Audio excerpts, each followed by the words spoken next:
Hello, everyone, and welcome to another episode of The Ball is Round. I'm Hady Raphael, and tonight on the show, CF Montreal win at home and bring reinforcements to the squad.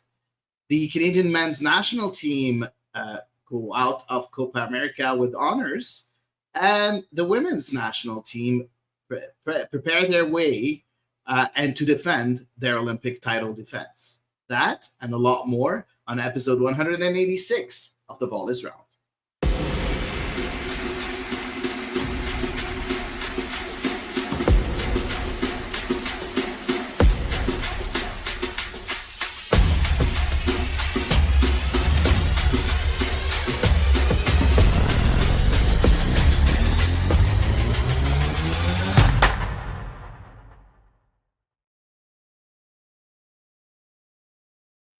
And I'm joined by my two good friends. We're back, all three of us on the show.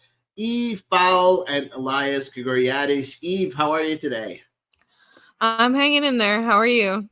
I'm fine. Happy to be back on the pod. Elias, how's everything? Yes. A little bit sad. We had an amazing month of soccer that's now finished. But, all things considered, not too bad. They're going to have a lot of soccer in the next few weeks, and it's going to be amazing. And guys, we have a packed episode, so we're going to start right away. But first of all, let me talk to all our Twitter followers right now, or ex-followers. As of right now, unfortunately, it's not possible for us to share the pod like we used to do on Twitter. That's a new feature on X. So right now it's blocked for all the accounts that don't have the Prime account. As of right now, we don't have a Prime account, so that's why we can't really share the pod. But we're sharing our YouTube link, so you can go and listen to our YouTube. In case you're listening to this in a week in the future, just go on our YouTube. The Ball is Round. You can also subscribe there, and you can follow all of our episodes every Sunday at 7:30, except this week, where we're recording and live streaming on Tuesday, just exceptionally. So let's dive right into it. CF Montreal, let's talk about that game, because we didn't have a chance to talk about it. That 1-0 victory at Stade Saputo against Atlanta United. A diminished Atlanta United, but also a diminished CF Montreal before the game. Let's take a look at Laurent Courtois' lineup. So first of all, Jonathan Sirois in goal. We had a central defense on the right, George Campbell. In the middle, Fernando Alvarez. And on the left, Joaquin Sosa. As wingbacks, Juan on the left and Raheem Edwards. Juan on the right and Raheem Edwards on the left. In the midfield, Victor Wanyama and Nathan Saliba. Wanyama would be captain armband. And up front, we had Hala Opoku, Ariel Lassiter, and as a lone striker, Joseph Martinez. Eve, when you look at that starting 11, did anything shock you, or is it the same? Really, no. Obviously, I think the only surprise would have been in the front three, because, Joseph Martinez, it's been a bit quieter for him lately. Really, all of the attacking players, nobody has really kind of set themselves apart during this kind of recent phase of play and maybe the past month or so. So I think it's hard to be surprised, just because there's nobody like who I expect to see in that starting lineup. But for, say, the midfield and wingbacks back, not a surprise at all. Yeah, no, I don't think that was a big surprise, Elias, unless you have anything else to add. But I would like to hear you on Victor Wanyama wearing the armband after everything that happened. Yeah, I think, I don't know if they did a little bit of damage control or if it really was just cross wires, but they kind of talked about it. They cleared the air, right? They said, he wasn't playing a lot, so he wasn't sure whether or not he was supposed to have the armband. And now, it's 2 games in a row. He does have it as a starter. So I think that, that's they put that behind them for now, right? It's all, with his club, the tagline should always just be for now. So again, I think that at least that little saga is done. We'll see what what the transfer window brings, but I think they're on better terms now that Wanyama's getting some minutes. Okay, very interesting. I hope that they're on better terms. The guy has been has been in the starting 11 for the past couple of games, and he did okay. We'll talk about it a bit later. Let's talk about player performance.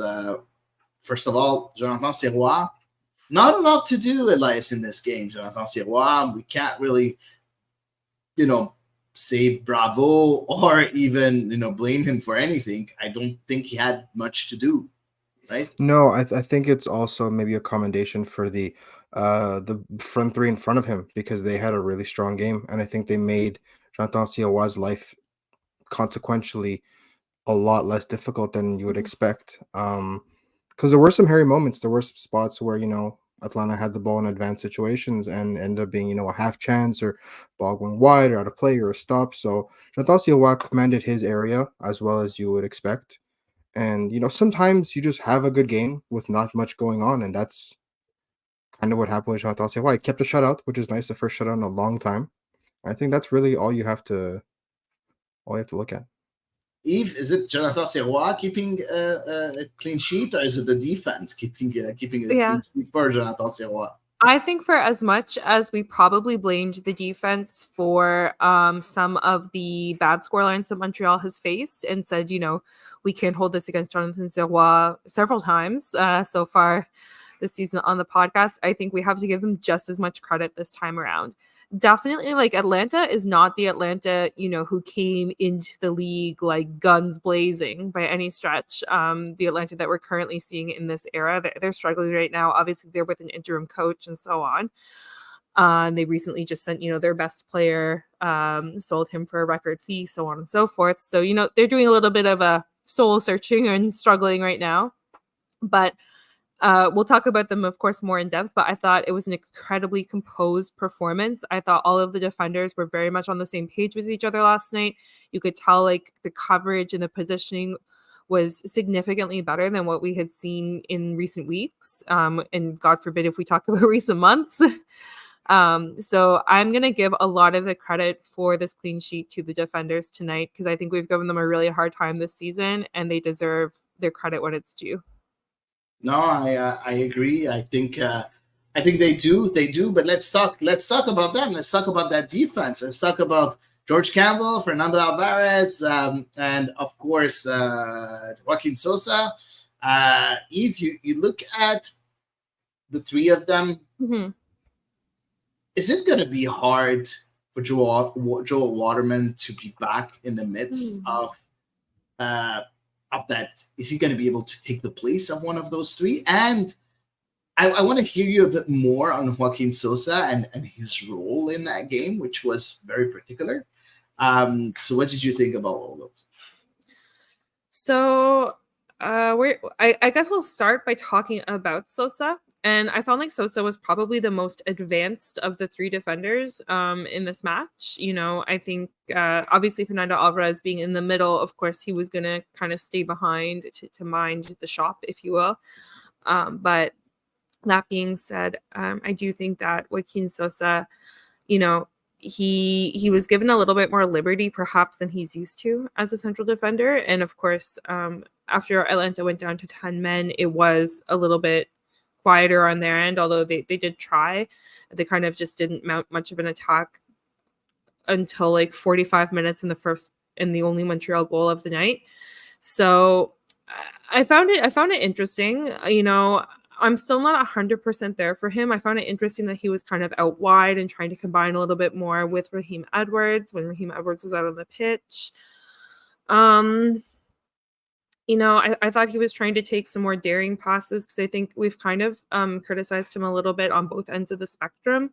Sort of when he was playing the left wing back position, the times he did fill in there, we said maybe he was being a little bit too conservative and kind of struggling to take off his central defender hat.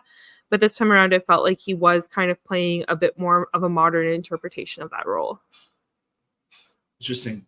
Anything to add, Elias? About Sosa, no. I think that, Laurent Courtois really pulled a really neat rabbit out of his hat by inverting Raheem Edwards. Because like you said, it gave Sosa room to run it, but not give him all the responsibilities that comes with Mhm. playing wing back. So it really was, I feel like it was a really nice balance, and it powered the midfield too, which is really nice to see. Especially from someone I don't think anyone really expected Raheem Edwards to do that well in the middle of the park. It's just his profile where he seems that much more comfortable on Yeah. the wings, and so that left foot. First of all, there's no real central midfielder besides Elias and Hady that has a natural left foot. So I think that brought a whole new dimension to breaking those lines as well, and I think it worked really well. And I think it you know, against teams that are maybe a little bit weaker in the midfield that do have some gaps that can be exploited, I think that may be the way to go for Laurent Courtois because they can iron out the defensive kinks, but going forward, they were excellent with that. It was basically a four back, right? I thought it went really well. No, I Mhm. agree. I think I think they did go very well together, and I think again I agree with you, Elias. I feel that it was what Laurent Courtois really wanted, and it was very clear since the beginning when we saw Raheem Edwards. I think at the beginning of the game, maybe at the kickoff, we saw Raheem Edwards, stay back Mhm. as left center back, and Yeah. Joaquin Sosa just going left and going up as a wing back and swapping roles a lot during the game. And also, as you said, playing a bit more centrally for Raheem Edwards at times. There was quite a few things that happened on the left flank that we didn't see much on the right flank. We saw a lot on the left flank. Does that make Joaquin Sosa a first team regular in the future because he's able to play all those roles, or Ryan Edwards too? Mhm. Do you feel I don't know which one you're asking. Sorry. both of them? Oh yeah. Well, I Uh, mean, I feel like you had a point you wanted to make, Eve. So go ahead. no, I was just gonna say, for Joaquin Sosa, I do find it interesting. Like, I think there's a limited number of times that a coach can get away with kind of doing this, switching and swapping of players before other teams start to kind of prepare. And they're like, watch out, you don't know where this guy's going to be. And they kind of plan maybe for multiple scenarios. So, like, I don't think it's an eternal solution to, Montreal's creativity going up that left flank or anything like that. But that being said, it does show us another level of versatility in him that I'm not sure that we've seen in another Montreal central defender in a little while. I would always be curious to see because, of course, Fernando Alvarez is left-footed, and I would be curious to see what he can do in that role. But I've so loved watching him play in the center of the defense that I feel like that would almost be wrong, which does make me want to come back to your question about Joel Waterman, which I forgot to answer because I went on a tangent about Sosa. But anyway, we'll get to that eventually. Yeah, no, go ahead. You can answer Okay. Waterman. Yeah. Like I said, okay. So then I'm going to answer my question by saying I would be curious to see if we were to try a similar approach with Fernando Alvarez as the left center back, kind of swapping out with Raheem Edwards situationally, I guess, to see if he has that, because it seems as though he continues, for such a young player. Number one, obviously young players, they don't have those habits so deeply ingrained in them that maybe that's something that's going to be kind of quick for him to learn. And he does seem to continue to have like more and more dimensions to his game that we see, like, he seems to be picking it almost week in and week out. I learned something interesting that he can do. And obviously with him being such a young player and also being a player who belongs to Montreal, if he could pull that off, I think I would probably prefer he kind of take a similar role if it were to work out.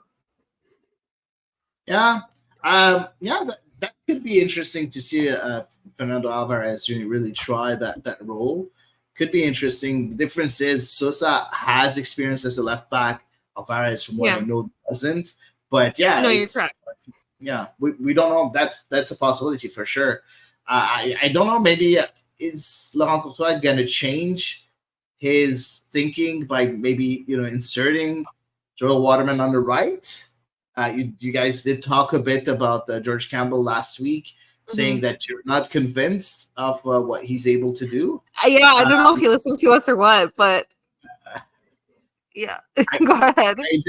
I did listen to you guys, and yes, sometimes he has some off games. So is it maybe something? I know that Joel Waterman was really good as a right center back, and he loved that position.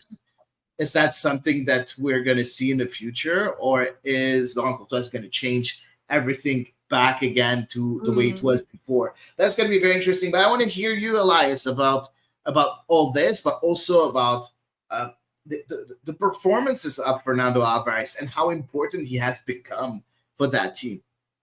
Yeah, I think him stepping in so capably for Joel Waterman has maybe made us forget a little bit about just how much Joel Waterman has improved in that spot. Because remember, those last few games before he got called up, especially that last game before he got called up, he was excellent. He was every bit the quote unquote general that they needed.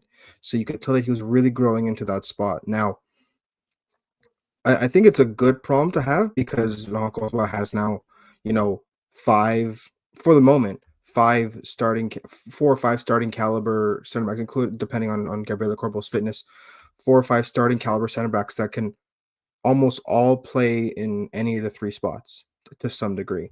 And so now it kind of has to go with how is that going to snowball into affecting the rest of the team, right? We talked about, Fernando Alvarez and how good he was in the middle, but if you go out left, is he as effective as Joaquin Sosa? I don't think so, because Joaquin Sosa brings that versatility. Alvarez in the middle, he's been exceptional in the air, far beyond his physical stature. And with the ball, he's been, he makes no mistakes, and he looks way more mature than I keep on forgetting this guy's like 21, 22 years old. Oh, yeah, right? he's super young. So that's what I find so impressive. And Eve's point about the fact that he's not a lone player, but he's an actual CF Montreal player is very interesting, because at some point when you have to make the decision of who, especially if everything is if there's no difference in terms of on-field performance, you have to now kind of look at, do we increase the value of the player that we own so that we can sell him for better, versus do we want to keep the people in Bologna happy that we are playing and giving minutes to the people that they're loaning us? Because again,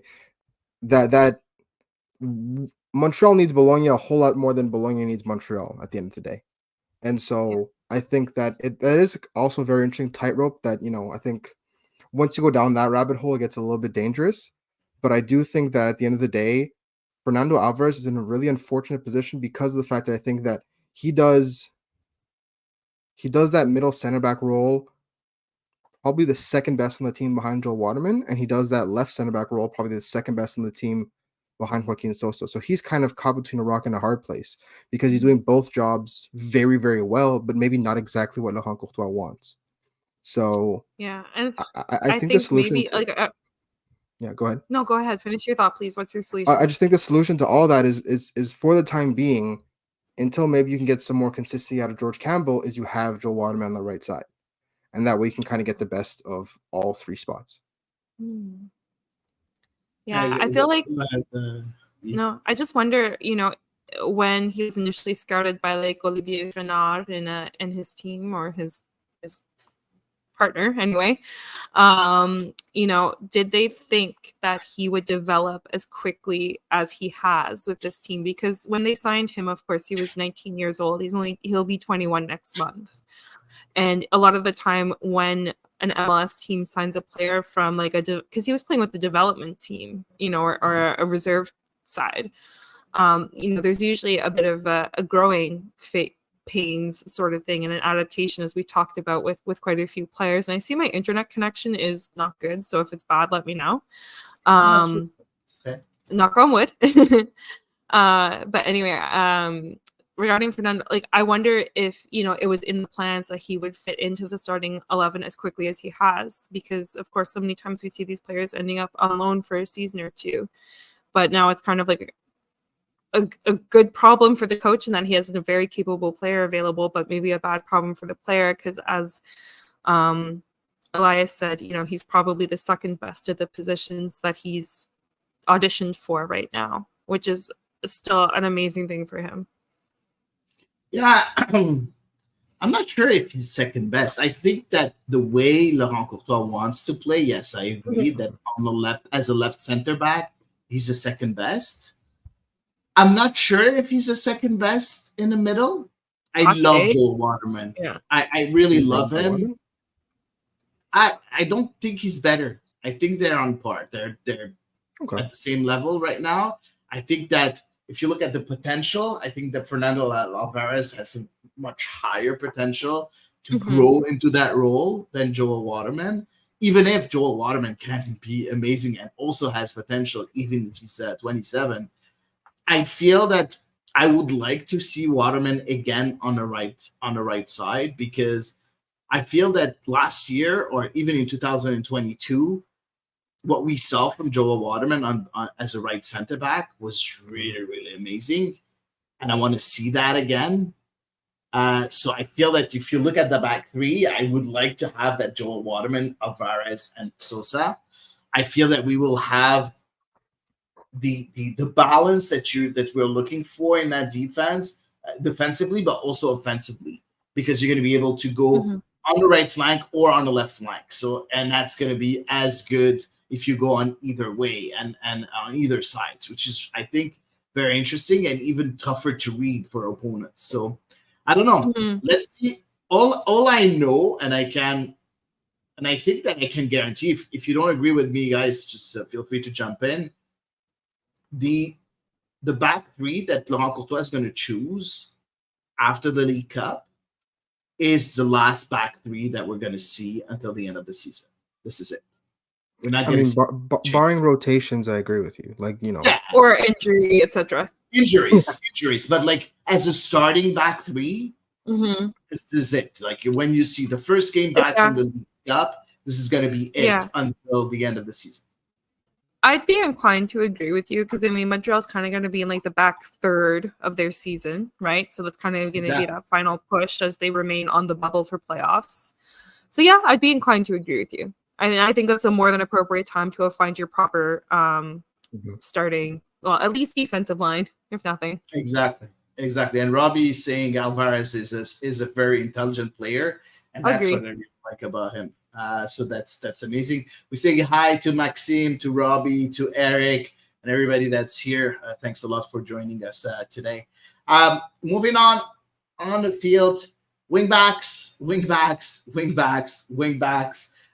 So Juan, Raheem Edwards, Elias.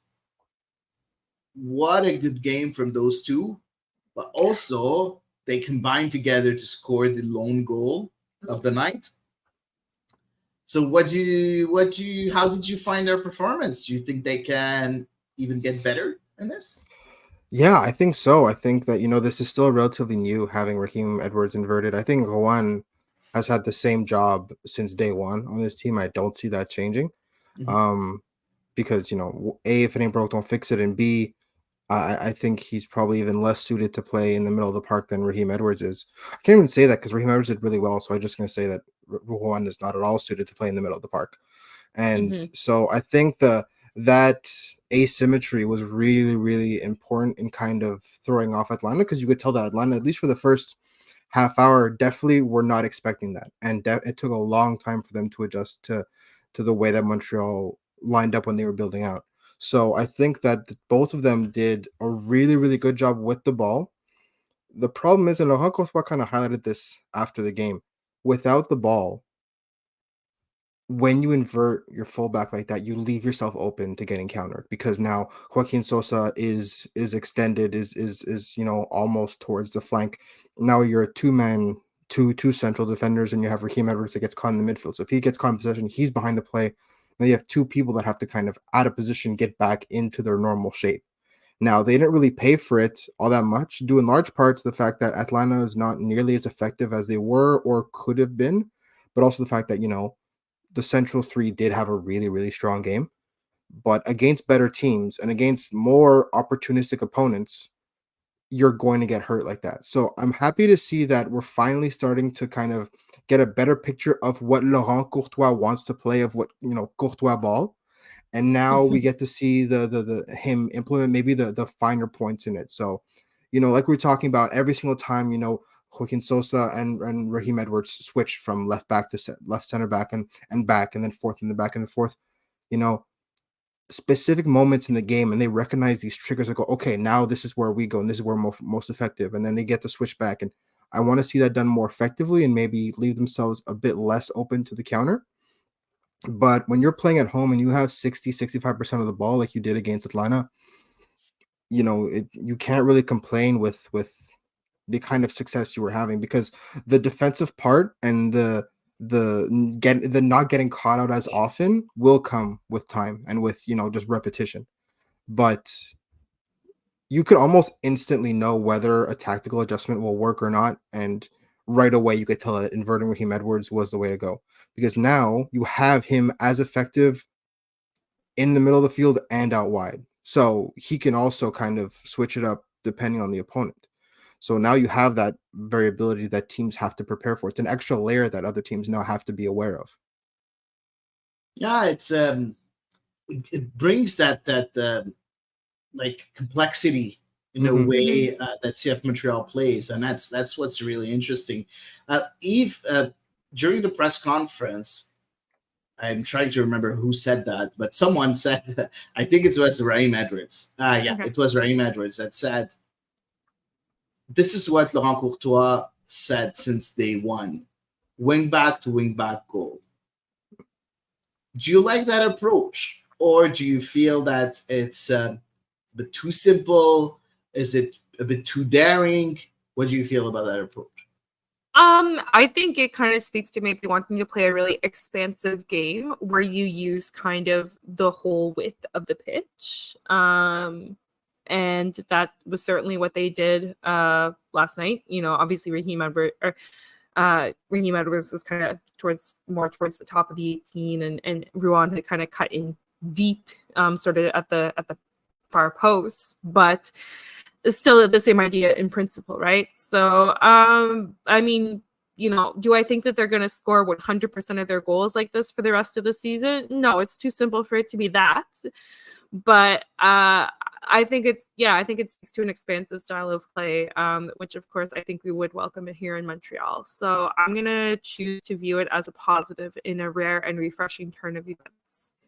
Yeah, and I feel that the fact that Raheem Edwards really play that way, the inverted role, it suits. It's a lot better for Juan, because in a way it opens up a bit more space, and I really like it. Now, of course, he needs to get better on his final pass, his final cross, his final action. But he had one really good final action. Exactly. Yeah. No, this time, yes, but he should have scored a second goal. But yes, that's true. It was wide open, but yeah, no, I think I like that. I think both of them really played very well. Now, are they going to be able to really, like, if Raheem Edwards gets injured or if Juan gets injured, who's gonna be able to play that role? And that's what really bothers me in a way. So hopefully someone will be able to step in and play that role. We do have a comment from Salam saying, personally, I find sometimes it's too long changing from side to side. It can be. I agree. It's been better in the last two games. I don't know if you realize that it seems that there was a bit more fluidity in the way that CF Montreal play.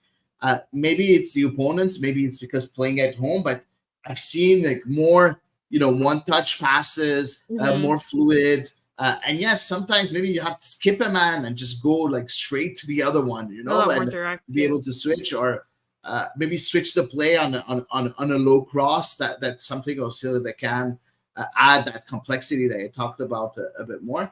But yeah, Salam, good observation. I think really, really nice. Moving on, midfielders: Nathan Saliba, Victor Wanyama.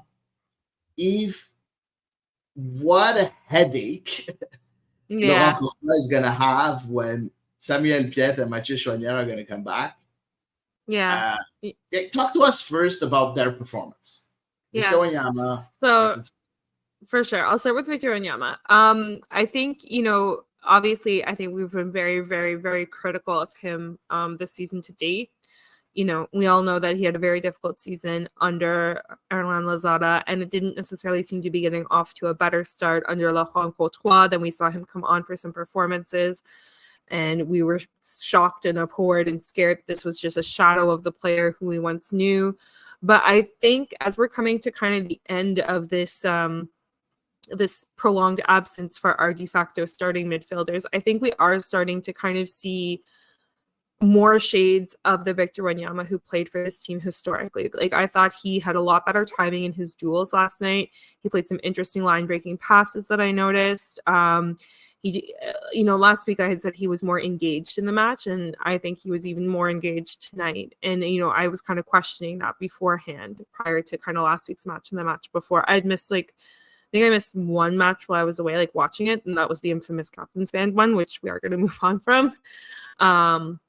But, I do kind of feel for him because I think it's kind of presumptive that Samuel Piet will retake his position in this midfield.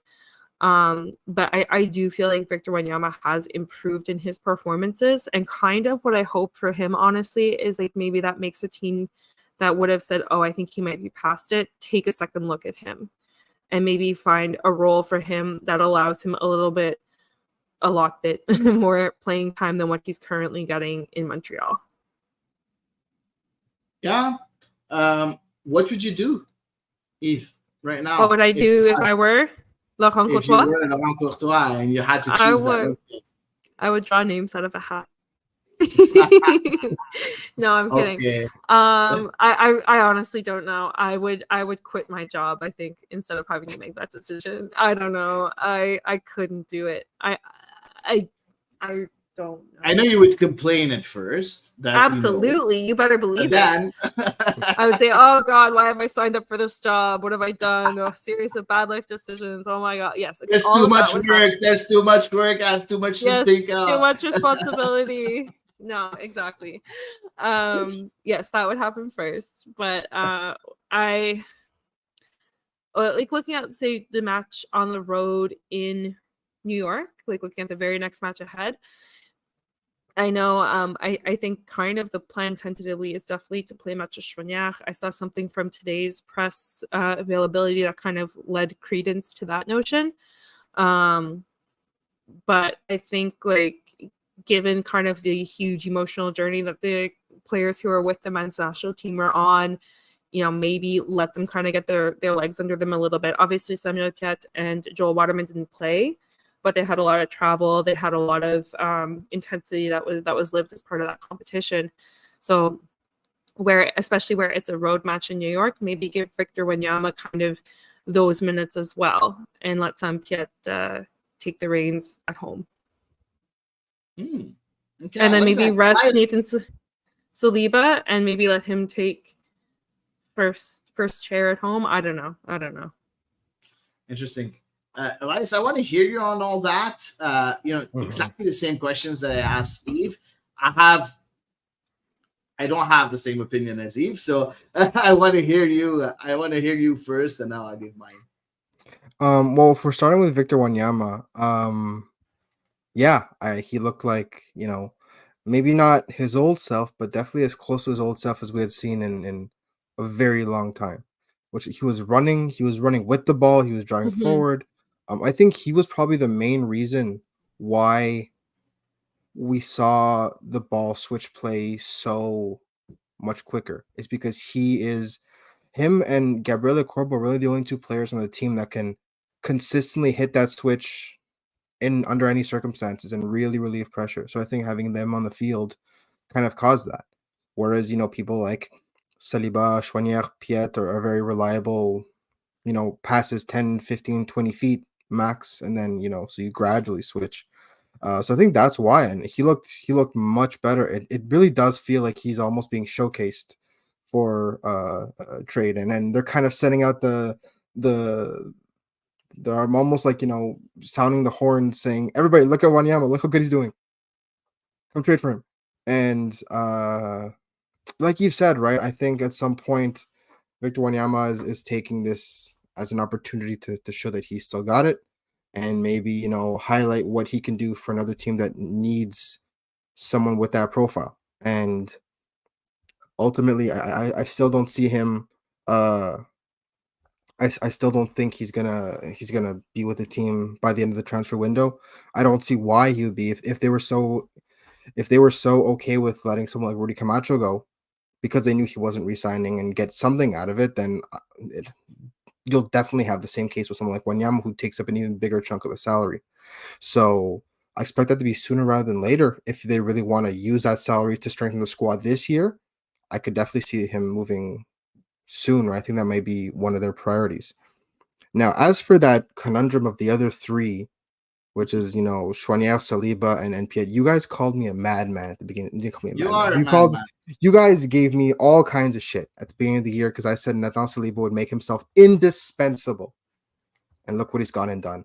No, I think Nathan Saliba's playing. No, hey, oh man, I'm so gonna answer that. Go.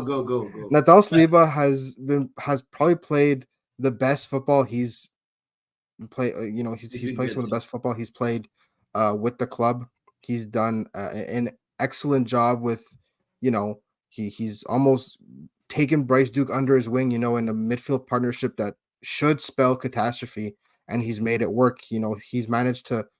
They've both managed to bring out the best in one another, which is something that I found very encouraging, especially for Bryce Duke, just from a confidence standpoint, who's had, probably his most consistent run of form that we've seen in a long time from him. Not necessarily excellent, but just consistently Where's good. Wellington? Yeah, exactly. It's almost like I'm sending the bad signal to disappeared. Wellington. But I'm really happy with those two. But when you bring Mathieu Choinière back in, when you bring Samuel Piet back in, it brings up all these questions because, on paper, you look at that and you go, obviously, Nathan Saliba, Mathieu Choinière, those are your two guys. And, having someone like Samuel Piet off the bench is really, really, really important and a great thing to have. But you need to remember the fact that Samuel Piet was spectacular in the run-up to Copa America and run-up to the international window. He was excellent and, dare I say, as good, if not better, than Mathieu Choinière in his role, because he was doing all the dirty work. He was doing everything that let Mathieu Choinière shine behind the scenes. So now it comes down to the fact of it's almost like the same problem that you have with your center backs. Now you have 3 or 4 that are starting caliber in 2, because Laurent Courtois has made it very clear that he does not plan on switching the midfield configuration. He wants his double pivot, and that's it. He's had ample opportunity to bring in the 3 midfielders, and he said it. at least in the starting formation, it's not going to happen. So one thought I did have was, especially if you want to rotate the squad, why not have Mathieu Choinière as the wing back that's inverted? Because then you get the best of both worlds. But, guys, that's a whole other bag of cats. If we're not going to go into the hypotheticals because that's a whole other bag of cats. Right now, I think Mathieu Choinière and Samuel Piet are probably your de facto, your 2 strongest. Mm-hmm. And right now, form is important, but putting your best foot forward is also what you need to have, and you need to take into consideration. Already 4 options. What's your real my one? My two is Choinière and Piet. My 2 is Choinière and Piet. Okay, so no Saliba. So all the time where you were praising Saliba is to put him on the bench.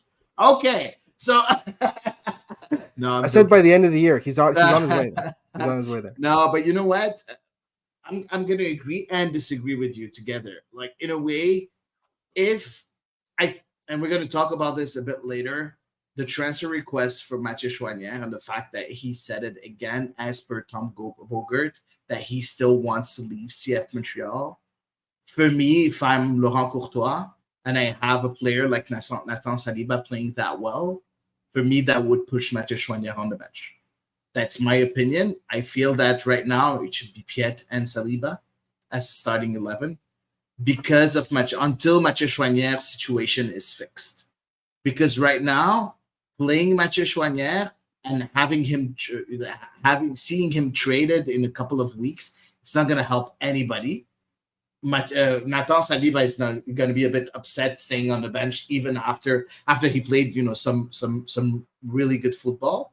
So you're not going to help the team. You're not going to help the player that you're counting on, and you're not going to help even Mathieu Choinière because he's been asking to go out. Now, yes, we know all the circumstances behind the fact that he's asked for a trade for a trade, but in a way, if you're Laurent Courtois, you're looking at the future. The future, not right now only, not only this season, but the future seasons too. So you need to build that confidence of Nathan Saliba, knowing that he's going to stay here. He's going to be here. So I don't know. It's going to be very interesting. I think there's no wrong decisions in my opinion. No, there's no right decisions either. So we'll see. Salam is asking my understanding that Chouanier wants to end the season with us. No, we don't know yet. We don't know anything. I mean, if he has an offer from a European club, I don't think he's going to refuse it. no, because he had his press availability today, and he said he's with Montreal, and he plans to stay with Montreal and honor his contract.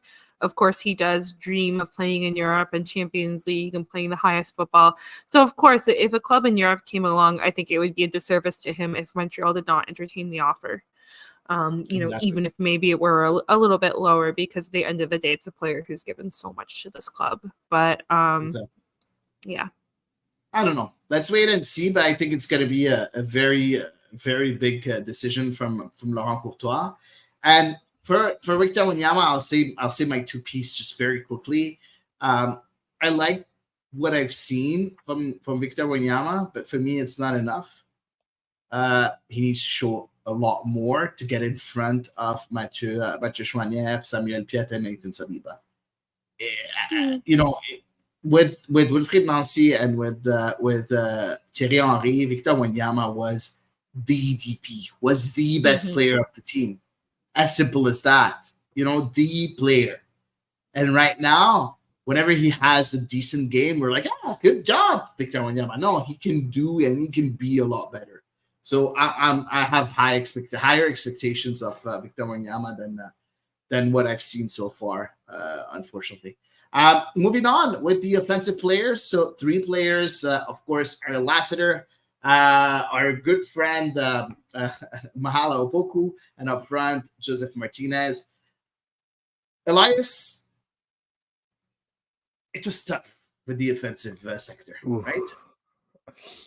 We sang the praises of the midfield, and we sang the praises of the defense. We sang the praises of Chantal Sirois. There's no praise to sing for the forwards. There's little moments that I saw Mahala dribble, and I thought, okay, like he's finally starting to get his feet back, and hopefully sooner rather than later we get to see full Mahala. I think Ariel Lasser did a good job of keeping the width when Raheem Edwards was inverted. Yeah. But again, there's this lack of incisiveness. There's this lack of ability to get past a defender or penetrate that we saw again before he left for Copa America. That he was finding the spaces in behind. He was getting on the end of those balls. What else is new? That's and then there's what else is new? Yeah. And then there's Joseph Martinez, who for the last 2 games has been really poor. It's clear. It's clear that he doesn't enjoy playing as the lone striker up top, which is how he was lined up at the beginning of the game. Yeah. Which is how he was in the last game, and you could tell almost instantly in the previous, not the game on Saturday, but the one before that, in the second half, when they took off Dominic Yankov and they brought on Sunusi, who was a proper striker, and Joseph Martinez kind of sagged off and got to play in that secondary striker role. You got to see a much more engaged and a much more dynamic Joseph Martinez. This game, he played the whole game as the lone striker. Even when Mason Toye and Jonathan Vincent were on, they were the wide players, and he was still up top. And he just looked either miserable or invisible for the entire game. So I understand that, Laurent Courtois wants him to play in a certain way. But at the same time, if you're spending this much money and you're doing all these things to get in a player of Joseph Martinez's stature and quality in the team, you have to find a way to make him shine. And if it's just sticking him up top and having him sag off the center back once in a while to combine and then go back up top again, that's not where we're going to get the best out of him. So I think that, they need to have a very serious conversation about what his usage is going to be like. I really liked him off the bench, but as a starter, he hasn't really done anything that's made me go, this is a former MVP and the reason that, they gave time, money, and all this stuff for a striker. I agree with the fact that he's better suited with a second striker next to him. Completely agree with that. I don't think he had a bad game. I think he created. He does a lot. Like off the ball, he does a lot. His whenever he calls the ball and everything, it's doing a world of good. What I think is not working is having Lassiter and Mahala playing in behind. Lassiter is very good helping other people, but not creating a lot of chances. Even if he's involved in that goal, in the only goal of the game, I don't know. I think he needs to create a bit more. And Mahala seems completely lost on the pitch. I think he was completely lost. Eve, I'll ask you that question. Yeah. Is that the right way to go for Laurent Courtois? Do you think he needs to have those players in place so that the rest of the gang clicks together? Or do you feel that it's two separate things and he can change the offensive sector and still have the rest of the team click? I think you can certainly change a fair bit of the offensive sector and still have the rest of the team function. I think what Elias mentioned with regards to Ariel Lassiter covering for some of that inversion for Mahim Edwards is definitely something that would be very helpful to the team. I don't know if there's, of course, another player on the bench who could do the same thing to kind of help, offset some liabilities.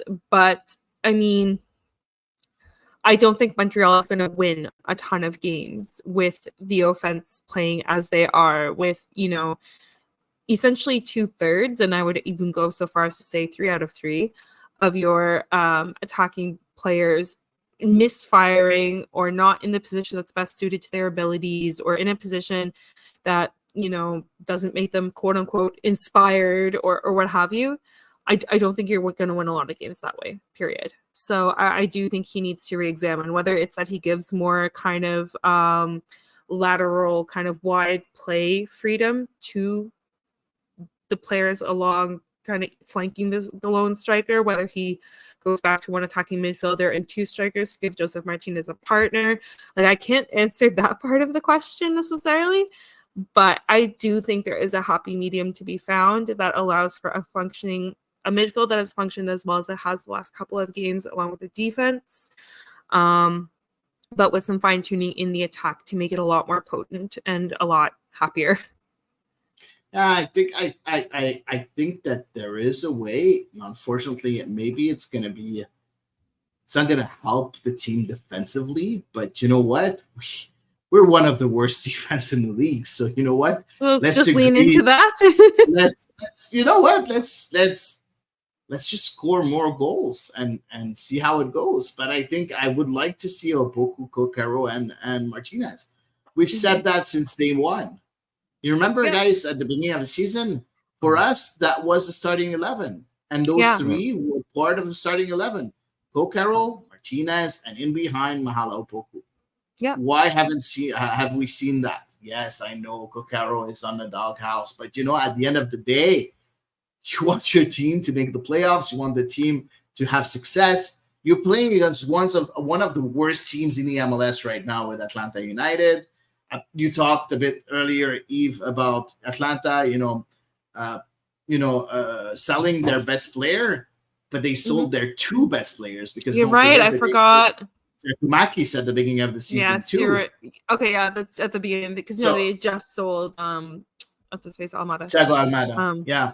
Yeah. No, because that's the one I was thinking of. Sorry, I forgot. Yeah, I didn't take into account Gio Kumakis. No, but like exactly, and it's a team that just lost their coach. So at one point, I feel that we could do a bit more. I think you need to. You see that your defense is getting along together. We see Alvarez going well. You see Sosa. You see Campbell getting better. Why not just switch things around up front? Now I understand that Laurent Courtois seems to love Ariel Lassiter and his versatility, and he's very interesting because he's very versatile. But at the end of the day,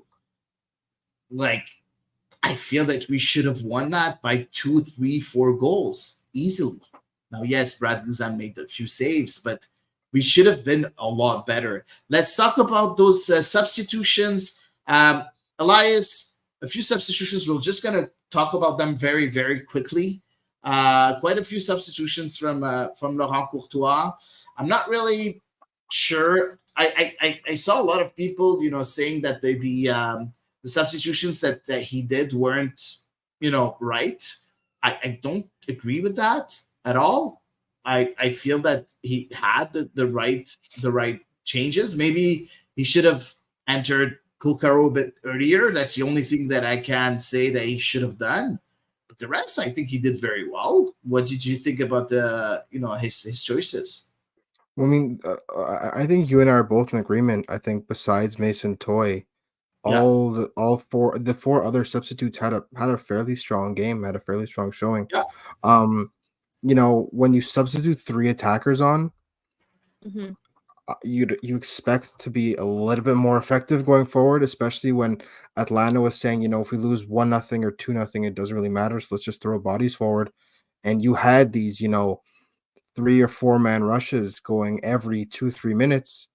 Then I'm sorry, the fact that no, there was only one real dangerous chance, and that was a Martinez shot that was saved by Guzan. That was your only real big high quality chance. That's a problem in and of itself because you can't be that docile in front of goal. Somebody has to take charge. And again, it's the same thing, right? Where it was one pass, there was one touch too much, and the chance went slipping away. Somebody take the shot. You'd think that Jonathan Vilsaint on the field, who has never in his life passed up the chance to take a shot, he would have been a little bit more decisive. But again, even he kind of almost fell into the mass hysteria that was, trying always to get the extra pass and make it perfect. So, I think that is um a little bit a cause for concern. I'm not saying the sky is falling because it was a um very weird final 15 minutes of the game. yeah. And I think that, the creating the chances part is still the most difficult part of soccer. And the finishing, it's half a step, right? The finishing will come and the timing will come. Um But yeah, I think Mason Toy, Jonathan Vilsaint and Kokoro did a good amount of work, but Mason Toy, it was a lot of running, but like he was really just a whole lot of running back and forth. He basically just did suicides during the Yeah, he game. should have And he should have scored twice. Mason Toy. exactly. Bryce Duke was really good off the bench as well. Again, I think we talked about it before, but him and Nathan Saliba get it, They have a really well balanced partnership. I think, Nathan Saliba's work off the ball and with the ball kind of lets Bryce Duke simplify his game, which is he's desperately needed. He doesn't have the pressure of being that lone 10 that has to make, the key pass. He could just kind of focus on linking up the play and getting into the rhythm of the game, which is, I think we all agree, is where Bryce Duke is at his best, when he's feeling the rhythm of the game. He's at his So best when he doesn't have to run, and in the that too, midfield, he that doesn't too, need to run as much. that too. Especially when you have someone like a workhorse like that Saliba behind you. And Gabriele Corbo is, how can you not love Gabriele Corbo, No. right? He's he's so classy. He always knows what to do. He's always super composed, and Yeah, having someone like him off the bench is such a luxury. yeah. So I'm thrilled that they brought him back, and he's paying it back again. We'll see. We'll see what's going to happen with all those players, because, as you said, guys, a bit earlier, transfer window. Let's talk about the transfer window. Let's segue into this quite quickly, because, as we said, we have a packed episode. Transfer window. CF Montreal surprised people, because Gabriel Gervais said a couple of weeks ago that not a couple of weeks ago, last week, before we heard about the first signing, that they didn't have any space in the roster and they didn't have a lot of room in the salary cap, under the salary cap. And right after, the next day, we have an announcement of, or the same day, we have an announcement of Tom Pierce joining the club. So who's Tom Pierce? Tom Pierce is a left back or left wing back. I can't play as a left center back, but has played not a lot of games in that position. From what we read and what we learned, very good crosses, very good on his crossing with a very good crossing ability. But a lot of question marks on his defensive abilities. And the second thing is that he's very injury prone. 26 already. He joins from Wigan, a club that was for a long time in the Premier League and now is in third division. What do you think about that signing, Eve? Because I don't know Yeah. what to think about it, honestly. Yeah, I'm scratching my head a little, for sure.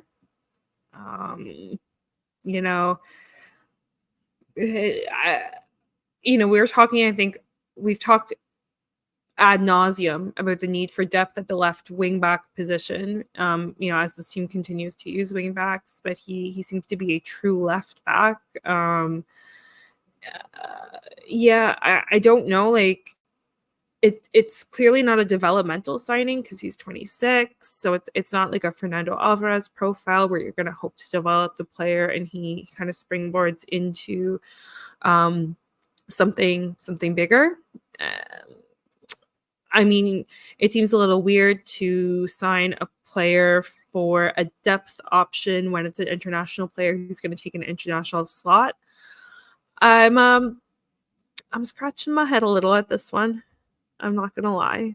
We've not seen him play, obviously. I don't watch a lot of League One in England, so I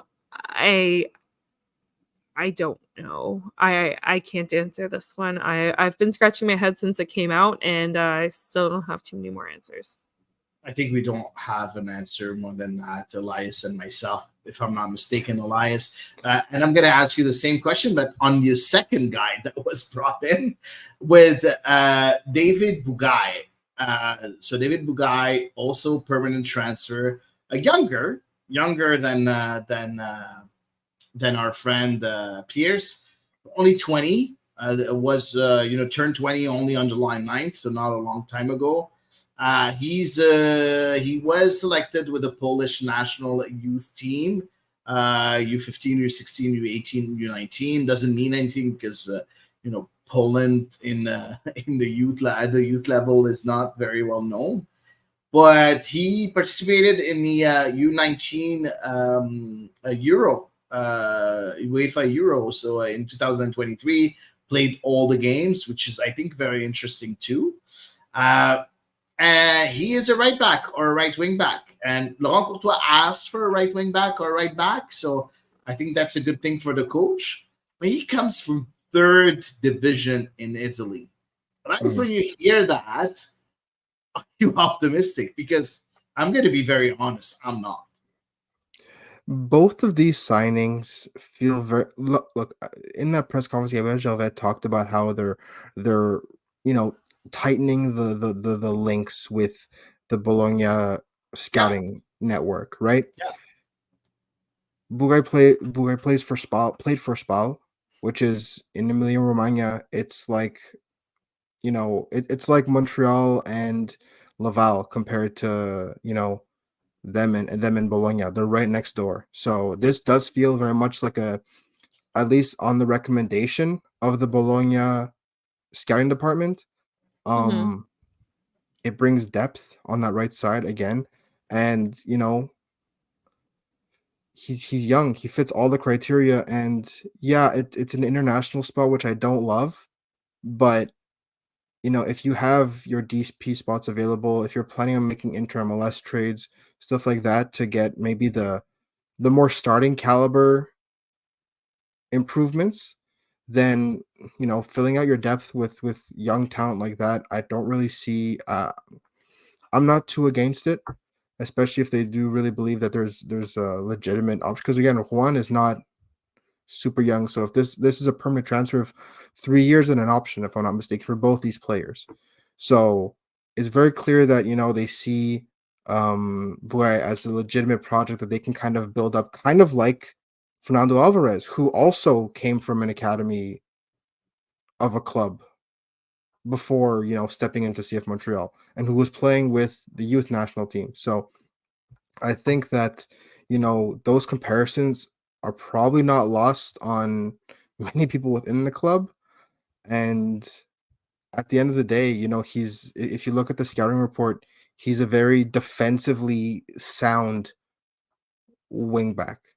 which is, maybe brought in to kind of balance out what Juan brings, who is a lot more of offense, a lot more going forward. And Lassie, right? Who, if you look at, the next in line to kind of maybe replace or like as a depth player from the wingback position, it's Lassie Lapalainen, who again is not necessarily the most defensively inclined player. So you have two players that are Yeah. very, very On paper. reasonable.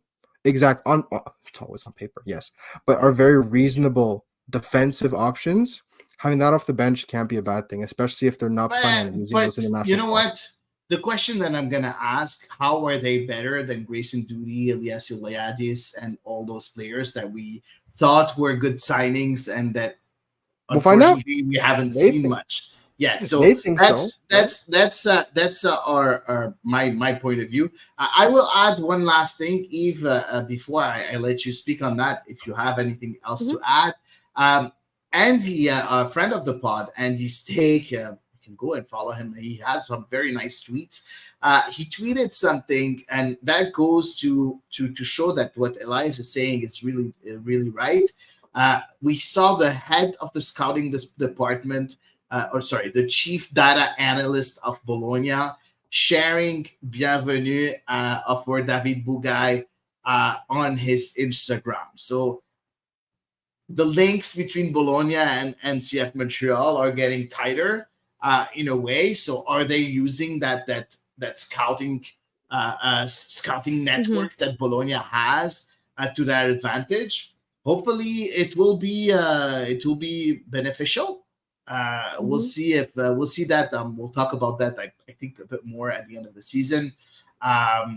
I don't know if you have anything else to add, Eve, on this topic. Not really. I think we have to wait to hear a little bit Yeah. more about these players from, the coaching staff or Yeah. whomever, whatever power in place it might be, to get a better sense of how we expect to see them and get to know them. Yeah, we have a few questions from our fans that sent it to us before the game. Eve, you want to start with one? Okay, let's see. I'm kind of going in no particular order. I didn't get a Yeah. chance to look at them today, so bear with me. Go ahead. Okay. Is Piet benefiting from his selections with the national team? Oh, this is from Maxime. Will probably lose some momentum / game shape after this long quote unquote break. Yeah, and Maxime is here, by the way, Yes. on the pod. That's why I said, oh. Yeah, exactly. We're going to answer his question. You know what, Eve? Go ahead and answer what you... I think the experience that you get from going to a competition like this and playing, like being in the environment. Obviously, we heard some pretty disturbing things about how the US actually put the competition together in conjunction with CONMEBOL. But I think the experience is very valuable. I also think that Piet is a player who gets used match in and match out. And so he was, of course, it's not as though he was just like sitting with his feet up for a month.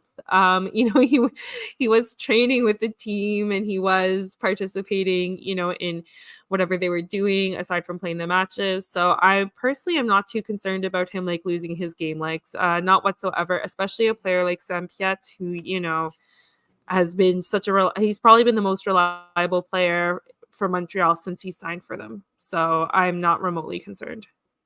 You guys? Yeah, I will add just a couple of things. First of all, also, just emotionally, it's draining, right? So he's going to be tired too. So, you said he's training and everything, but also emotionally and mentally, that's a bit tiring. Yeah. But also it gives him a bit of a break of the day-to-day in a club. So that could be very beneficial for him coming back with CF Montreal, saying, you know what, let's go. We're just going to do this. We did some very good. Amped up, like Canada just, made a name for themselves. Yeah. And you know what? I didn't play a minute, and I'm going to show Jesse March that I should have played. So I'm going to show him once again what I'm able to do. And Jesse March did talk about Samuel Piet in the presser today, if I'm not mistaken, today or yesterday. I don't remember. It was today, yeah. It was today. He talked about him saying that he needs to do a bit more of what I expect him to do. So he wants him to add a few things to his game. So maybe he's going to show Jesse March what he's able to do with CF Montreal, which could be very beneficial. And the second thing that I would add, guys, do not forget, players get paid when they're chosen by the national teams and when they go in a tournament. I know, you guys say, yeah, he's making 400,000 and 500,000, but that's like a bonus for them. He got paid by going there, and it's a nice bonus to have, not only the experience, but also the money. Because don't forget, a football player, takes his, goes on retirement at 35, 36. So, he's gonna get as much money as he can and try to place it to do some investments. And we all know that Samuel Piet is a big investor too. So I don't think it's bad. It was bad for him, and I don't think it's going to be bad for CF Montreal at all going forward to have Samuel Piet go with the national team. Elias, your piece on this? I agree with you. I think I was a little disappointed not to see Samuel Piet, but I understand that Jesse Marsh wanted other things from him.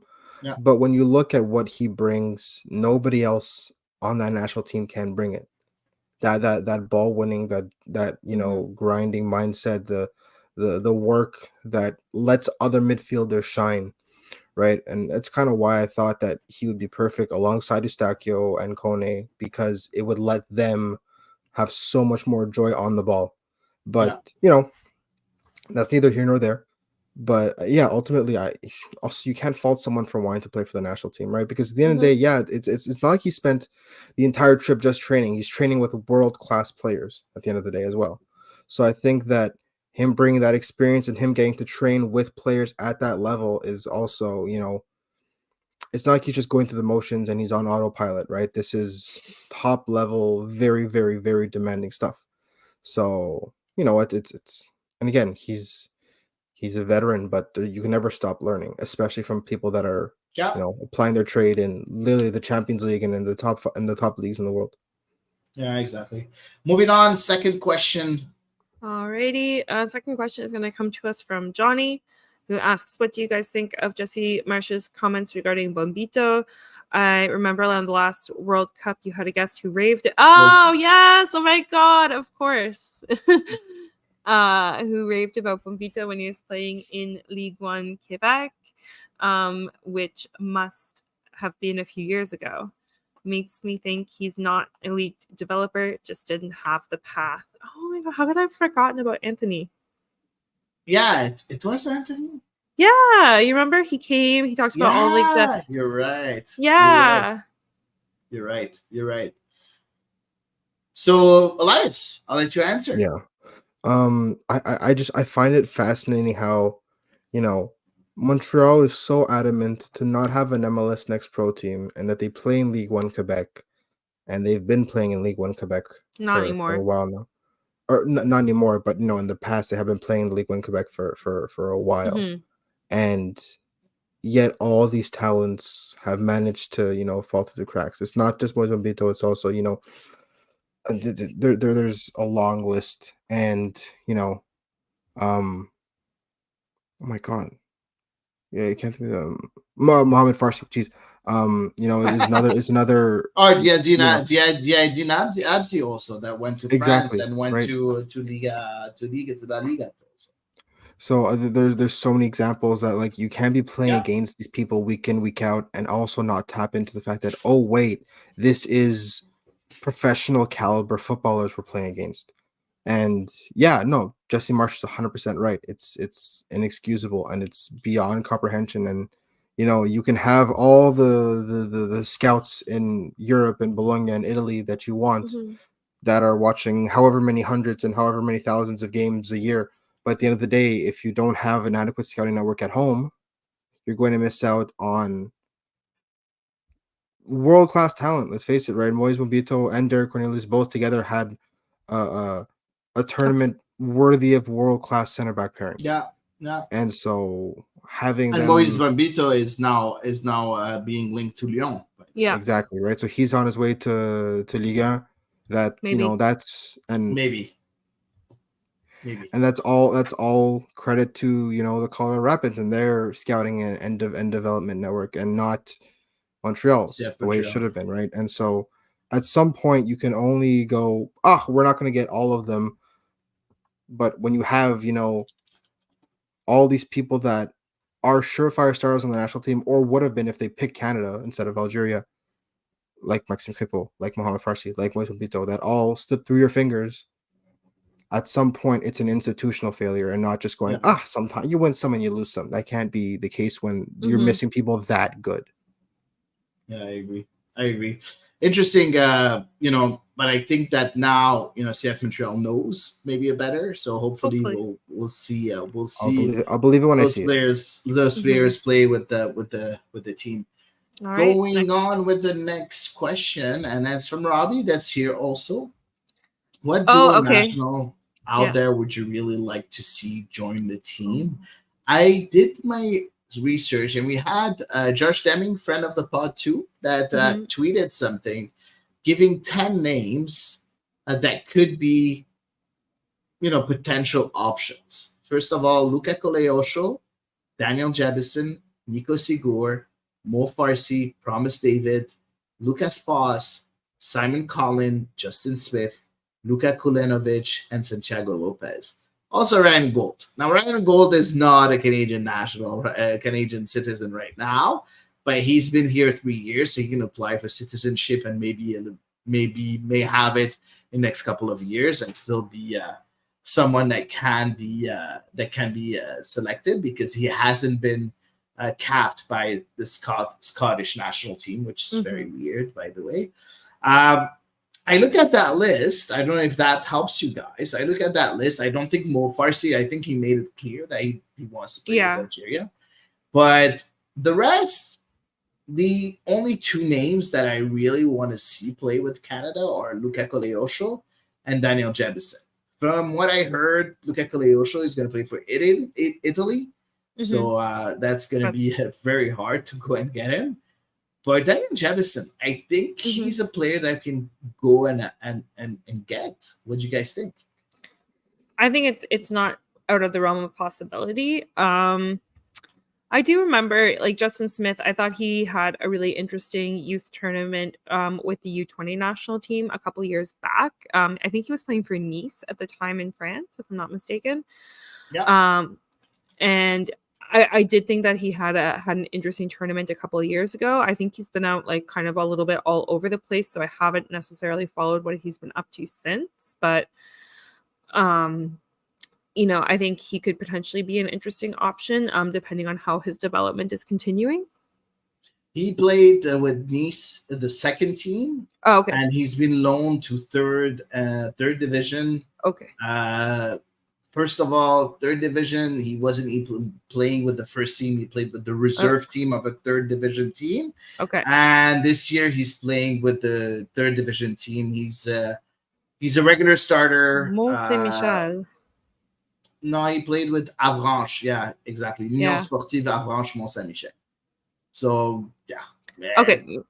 Maybe not quite as upward trajectory. No, exactly. But yeah, he was interesting. I agree with you that he did show some really good things. Elias, what do you think? Next dual national? Aiden Morris. No.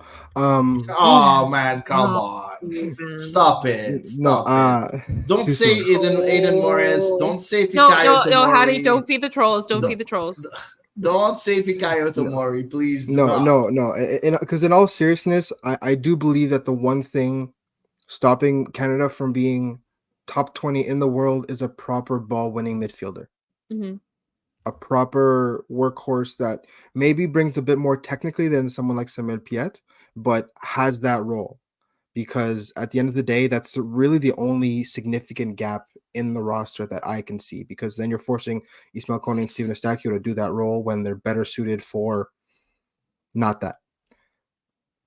Of those dual nationals that were listed, I think that, Luka Coleosho is probably the only one that has the immediate quality to step into the starting lineup, or at least the starting picture right away.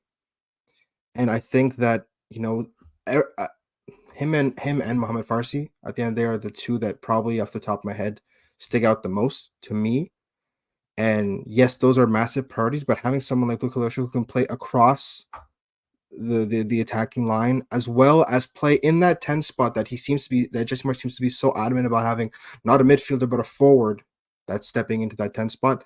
Having him would probably fit a lot more than Jonathan David, who's that you could tell he's kind of like a fish out of water in that. So he's had some good moments, but you could tell he's not comfortable in the slightest. Luke Koliosho, that's one of his natural positions. So yeah, I mean, Aiden Morse, jokes aside, right? That was more just a joke. But seriously, of the dual nationals that are available, those two are probably 1A and 1B on my list, because they just bring so much quality and they're still quite young. Yeah. Interesting. We'll see. So quite a few names here that were thrown. Maybe Jesse Marsh and his team are gonna be able to throw another name out of their hat, or find someone else that can fit that national team and help that national team. We do have one last question, I think, from last week. It was. And I wasn't there. And it was from Marc Rochon. And we did promise Mark that we would bring it up on this episode. Mark said, would love to hear Hady's take on Kone now being Marseillais. I'm like thrilled.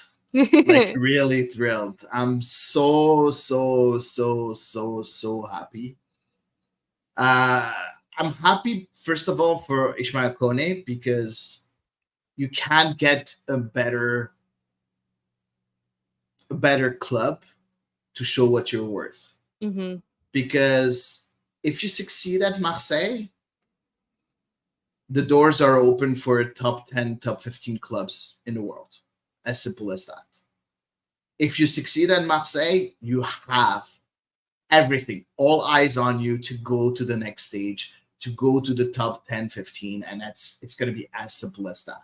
The reason behind it, it's not because Marseille is great. Yes, Marseille is great. But it's not only because of that. It's because of the pressure that there is in Marseille. Big pressure. It's one of the clubs with the most pressure I've seen around football. And not because I'm a fan of this club, but the expectations there are not normal. Just not normal. For a team that has this budget, it's just not normal, the expectations that are that are required at that club. So succeeding there will be a very big step forward for Ismail Kone and the career of Ismail Kone. That's me being happy for Ismail Kone. Me being happy for Marseille. They have a gem of a player that has tons of potential, that's very interesting on the ball, also that can be very, very good under pressure. This guy is so calm. I'm pretty sure he's not going to crumble under pressure. So I feel that it's a good fit for both teams, but also I'm pretty sure that Ismail Kone is gonna love Marseille, because it's just amazing when things go right. It's going to be amazing. And playing under Roberto De Zerbi is going to be, wow. He's going to learn how football is played. One of the best coaches I've seen in the past 15 years. I'm so happy that he signed with Marseille, by the way. And Yves can talk about him, being the coach of Brighton for the last few years. So, yeah, super excited. I already made a few jokes to my wife saying, you know what, the Kone shirt at Marseille, and with some winks and everything. So hopefully she understands it and buys it for me, or I'll buy it myself. But it's better if I receive it as a gift. So so yeah, no, very, very happy. So hopefully we'll see some good things from Ismail Kone. Moving on with the rest of the things, we'll go very quick on just some news from our friend Tony Marinaro, that said Rida Zouhir has asked for a trade transfer. Another academy product that really wants to leave CF Montreal. You have Mathieu Chouanière, you have Rida Zouhir.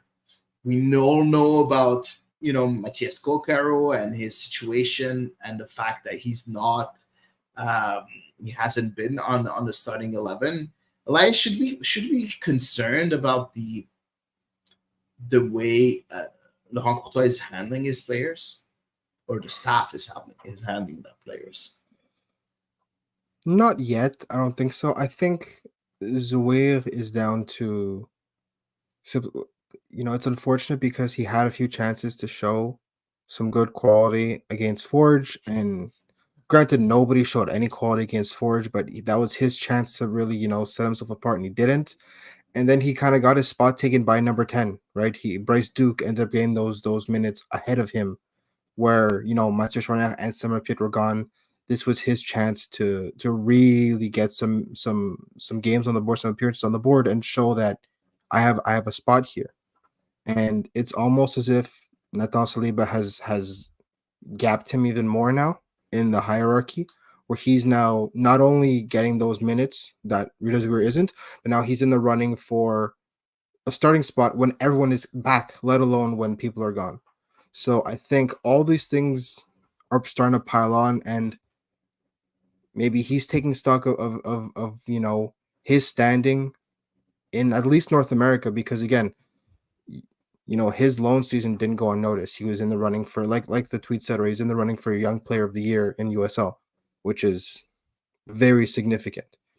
And so, look, if he thinks he can get minutes elsewhere, and he's maybe his agent is lining up or talking to other team sporting directors and saying, yes, we have a spot for him, and yes, we have a need for him, then that's one thing. If the agent is just maybe spreading rumors just to drum up business or drum up interest, that's another thing. But at the end of the day, I don't think he's done enough at Montreal to say I'm worthy of a big trade, or a trade that will necessarily improve my minutes somewhere else.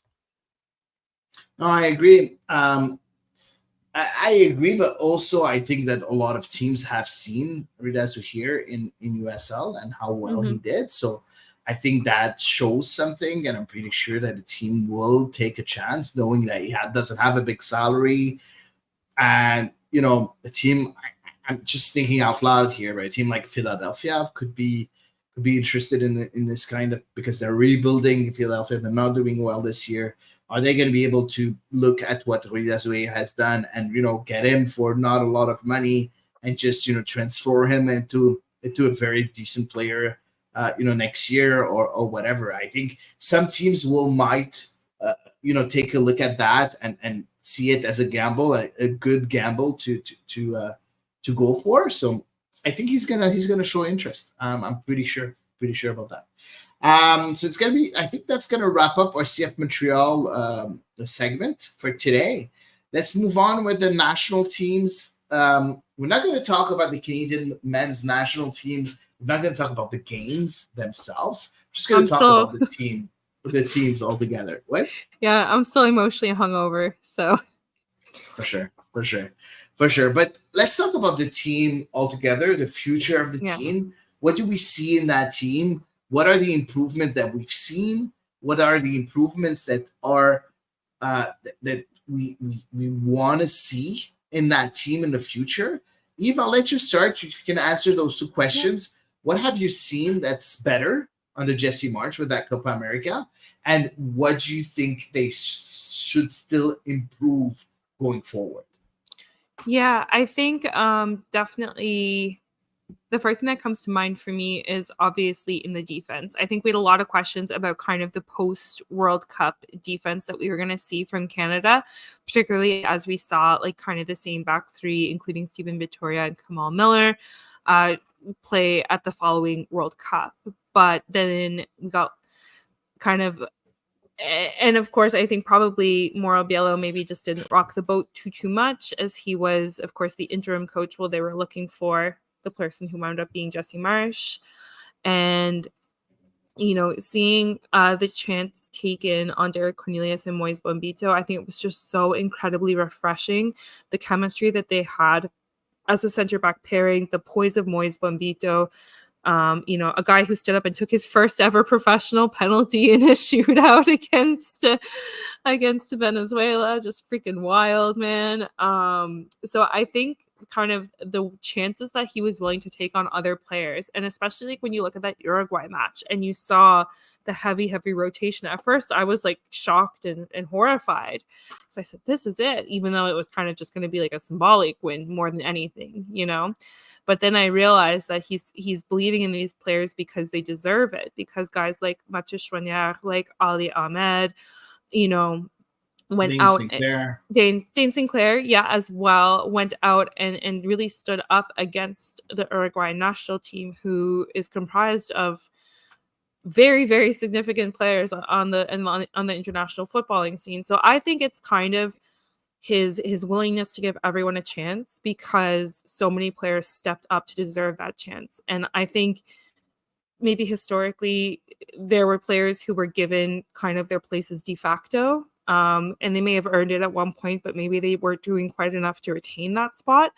So it does feel like under Jesse Marsch, maybe there's going to be some more of that healthy competition that you come to expect in a team.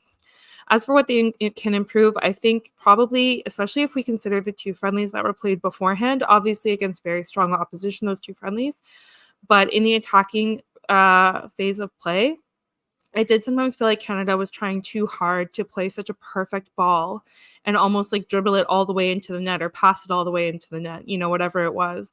So I do think that's something that Jesse Marsch is going to need to work on in the next windows with his team. You know, it's really unfortunate. We saw Kyle Larin, who was just terribly, terribly not in form, a guy who's been so important and is the leading national goal scorer for the men's team. You know, he was kind of a little bit of a phantom out there this tournament. And of course, he didn't play the final match. But I do think that's kind of where the most work needs to be made, whether that's looking at a different partnership up top or a different tactical formation, or just kind of examining how, you know, the ball is being crossed into the strikers, whatever it might be. That's where I think Jesse Marsch, I would want anyway, for Jesse Marsch to kind of examine going forward. Interesting. Elias, same questions for you. Two things. That's all you know.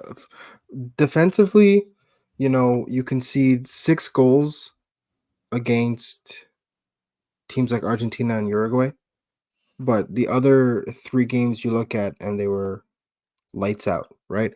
So defensively, I think that this team needs to get a little bit more familiar with one another and maybe a bit more familiar with playing with 4 at the back again, because they haven't done it in years.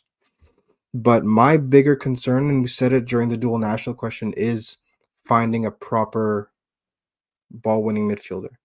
And I'm going to say until I'm blue in the face, I think that's really the missing key that will unlock this team's entire potential. Because, and it stuck out most to me in the semifinal against Argentina, where, you know, at some points, the decisive moments were just half a step or half a second reaction time, or, you know, Argentina finding an extra foot of space, right? And it may not have led to a chance or even a shot, but it led to bringing the ball further up the field. It led to progressing the play. It led to retaining possession. It led to all the things that wear down oppositions. And having someone whose specialty is recovery and who can win, you know, 5 or 6 50-50 duels per game and be a thorn in the side of someone like Rodrigo De Paul, and not just antics-wise, but, you know, on the pitch during live play.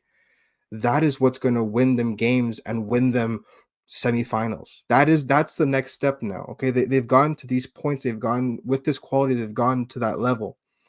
Now your next step is building your team to take on the best teams. And I think that is probably the most lacking thing for me, because they don't have anybody that has that as a specialty that could play at an extremely high level. The other one is a 9, is a proper 9, because Jonathan David is, we've been saying give him a chance for how long now, but he's very clearly not the same Jonathan David as the one we know from Lille. When he puts on a Canada shirt, there's just something that's not there. It's half a step. He's not as sharp. He's not as quick. He's not as deadly. He finishes chances. Don't get me wrong, and he scored, and he scored a super important goal the same at in the Lille. Copa. Mhm. No, because he's one of the best strikers in League 1 at Lille. Nah, when you watch games of Jonathan David, it's exactly the same kind of games. It's just that he puts the ball in the back of the net. If you watch full games, most of the time he plays as a striker. Most of the time you see exactly the same thing. You see him. But he He's scores, not though. really involved. Yeah, exactly. But But he's not number 9 with Canada. He's not That, playing the that, same that, that role. leads me that leads me to But my next he's point, gonna and I agree with frustrate you. you. He's gonna still frustrate you when he plays 9. Yes, but he's gonna score though. He's gonna score. Yeah, for sure. That's the I agree. difference. I agree. He's gonna But you put don't It is a need lot you easier don't to need another paper over 9. it. Yeah. Yeah, you don't need another 9. You just need to play Jonathan David as a number 9. It's as simple as that. At some point, it needs to be addressed because the fact that sticking with Kyle Larin, and we talked about this after the Yeah. third place game, right? You're a leading goal scorer all time, and you're soccer wise, you're a footballing hero in the country and everything like that. Yes, but he doesn't fit in Jesse Marsh's system. And maybe this was an off tournament, and you could see, and maybe he'll be in good form the next window with some friendlies. We'll see. I don't think he has the right profile, and I think when you take a look at, he's going to be 32, 33 during the World Cup. I don't see him being more Really? than That something old? like that. Right? I think he's already Oh. 30, isn't Hady, he? I don't know. he's How younger old than is he? me. Stop. No, but hey, yeah, he's 29 right now, so he's gonna be 31. He's gonna be 31 when the World Cup rolls around. I you look at the trajectory of the other forwards that are in this national team setup. You just have Theobert, who's made his move to Ligue 1. All these different things are going against Kyle Larin now, and I don't see him being much more than a substitute off the bench, maybe. I don't agree. By the time the World Cup rolls around, I really think it's going to be the case because his career has been not on a downward trajectory, but it has stagnated now. And all these young players that are in form and making big moves and stepping up to the next level, Who? But like who? Theobert. Theobert But- just announced he's going to play in A Ligue 1. lot of players, a lot of people, and I think here on the ball is round. People talked about Ike Ugbo when he signed to Troyes. Everybody was like, "Oh, he signed to Troyes. He's going to be amazing. He was in Ligue 1. Everything's going to be amazing. He's going to score tons of goals." And we haven't seen much of Ike Ugbo when he signed for Ligue 1. Now he's doing better, I think, in Championship, if I'm not mistaken. Yeah. He's in Championship right now, but he's not that. He didn't show much in Ligue 1. Now, I understand. I love Theobert, and I hope that he's going to do very well in Ligue 1. But until he has proven that he can score regularly in Ligue 1, right now, he's not in front of Kyle Larin because Kyle Larin has shown quite a few times in quite different leagues around the world, in Turkey, in La Liga. You were the one that his biggest advocate last year when he was playing in La Liga. But now he's not in good form. His team wasn't playing well at all in La Liga. Okay, that's understandable. I feel also that Kyle Larin is very implicated in all of the dangerous actions of Canada. And yes, he's not scoring, but he's always there in all the actions. He's the one making that first pass. That's not an assist, but the first pass that opens up the play. He's always there. Go look at the last few highlights of Canada. He's always there. Now, yes, he needs to score. Yes, he got a couple of chances and he didn't put them in the back of the net. Completely agree with you. But is he done? No, I don't agree with that at all. Right now, we don't have anyone better than Kyle Larin if you're not playing Jonathan David as a number 9. If Jonathan David is a number 9, yes, Kyle Larin should be on the bench. Completely agree with that. But Theobert is not right now at the same level like Kyle Larin because he hasn't proven much except in a Scottish Premier League. That's the only thing that he has proven.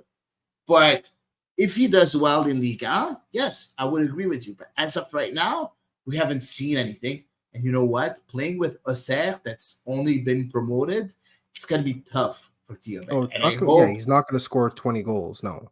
You never know. You never know. It might happen, but it's going to be a bit tougher as we can see things right now. It's going to be tougher. And don't forget that Liga is getting tougher and tougher since they switched to 18 club instead of 20. So you don't have those small clubs that don't do much in the season anymore, so it's getting tougher and tougher to be good in Ligue 1. So hopefully he shows something, Theo Bear. But I want to hear Yves about that, if you have anything else to add on the offensive front.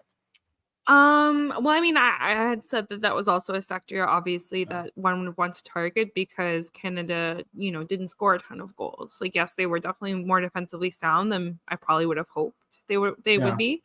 But unfortunately, maybe that translated to a certain degree of austerity at the pitch. I felt it was like more of a degree of almost perfectionism that the players were trying to display. So I feel like I'm not 100% sold. Like I said, I struggled to see Kyle Larin. Like I just know how involved he has been with the attacking phase of play, and it felt like he was further removed in this tournament. Which I mean, obviously the most significant change is the coach, so you kind of have to say, well, it's got to be that. I might be wrong, but that being said, you're right. Yeah, but also you're right. Yeah, but also, he didn't have a great season as well coming into this with the team whose name begins with M in La Liga, whose name I forget offhand. Thank you. He didn't have a great season. So, there were a lot of circumstances against him for sure. I hope that, like, especially with some friendlies coming up in the fall, that Jesse Marsh will kind of like let his whether it's his midfield, his wingers, his strikers, whomever, kind of untighten the reins on them, if you will, and let them play with a lot of freedom and let them take some more risks and stuff like that, because Canada's going to be playing some incredibly professional opposition that they're very, very familiar with, that they know so well, like inside and out. I mean, I think it's definitely the US and Mexico, and then maybe a later friendly against Panama. I just saw that in passing today. So, this is old hat for Canada, right? So I would hope that we can see a little bit more experimentation against some clubs kind of that are a little bit more on our level, if you will. Sorry, not sorry, US and Mexico. It's okay. I want to give my 2 pieces also very quickly, because we don't have a lot of time. So what I really liked from Canada, yes, you guys, everything that you said, I completely agree with everything that you said. What I liked about Canada the most is the fact that they were able to play a lot of players and not lose in quality. And yes, you guys talked about Mathieu Chouanière, and yes, you talked about Ali Ahmed, and if you talked about them too. But I know a lot of people were like really not happy about what Liam Miller did, but I really liked what he did. In my opinion, he had a good tournament. He was amazing, but he had a good tournament too. Dane Sinclair, I think he did well. Luc de Fougerolles, I think he did well. Those players got experience, and that's so important going forward, because that's how you're building a good team for next tournaments, and that's going to be super important. That's one of the things that they did well. Also, second thing that they did well, guys, they were that close to win against Uruguay. I don't think anybody's realizing who Uruguay is. For me, it was the best team in Copa America. As simple as that. Yes, they lost against Colombia, but you know what? You can lose a game and still be the best team. In my opinion, they were the best team. They were better than Argentina. I would have loved to see a final between Argentina and Uruguay, even if I think it would have been even worse than what we've seen between Colombia and Argentina. Whatever we saw, the scenes that we saw. I think it would have been worse if it was Uruguay against Argentina. But I think on the pitch, it would have been the 2 best teams really playing for the cup, and we were that close beating them, and that's amazing. That's wow. That's, for me, is like, never thought this would happen. Now, the things that needs to be that need to be improved. I love the fact that Alphonso Davies was playing as left back. For me, Mhm. that's his position, and he should be there. And I think I've been saying that for a while here on the ball is round. Yes, I understand, but they need him to get. They need him to be a bit more involved. Look for him a bit more. Not saying that he needs to be the centerpiece, not at all, but play down the wings a bit more. I feel that sometimes Canada was lacking, playing on the wings. I feel that Alistair Johnston could have been a bit more involved too. Defensively, he was awesome. I think he had a great tournament, but I think that offensively, we could have seen a bit more from him too.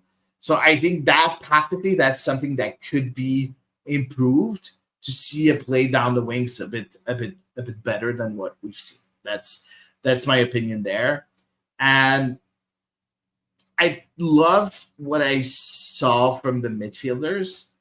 Uh, Depending on the tactical system that you choose, usually, in modern football, you're asking a lot more from a certain positions. Like if you look at Laurent Courtois, he's asking too much of the wing backs, in my opinion. It's a bit too much.